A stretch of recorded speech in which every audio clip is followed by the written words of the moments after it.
ঘুমাচ্ছিল, গভীর ঘুমে আচ্ছন্ন, আইসক্রিমের গন্ধ পেয়েছে, উঠে পড়েছে। ওই গভীর ঘুমের মধ্যেও আইসক্রিম খাবে।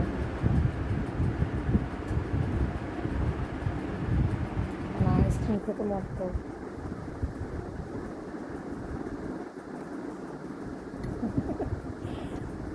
এত ঘুম থেকে উঠে মানে আইসক্রিম খাওয়া চলছে পড়বে। কেন?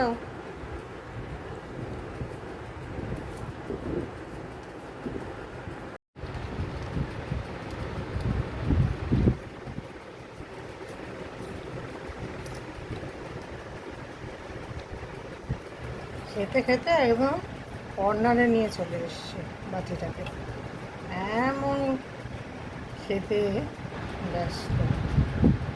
হয়েছে হয়েছে।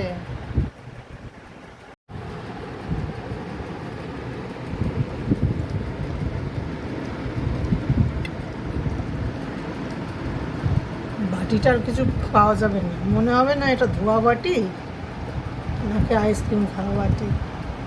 দেখলে বোঝা যাবে না, আলটিমেটলি আমি দেখাবো বাটিটা। বাটি ফিনিশ, আইসক্রিম শেষ। এখন কি করছে দীপশি? ও বাবা, খেয়ে আবার জিভ টিপ চাটা হচ্ছে। এক প্রস্ত ঘুম হয়ে গেছে আইসক্রিম খাওয়ার পরে, আর এক প্রস্ত ঘুম হবে।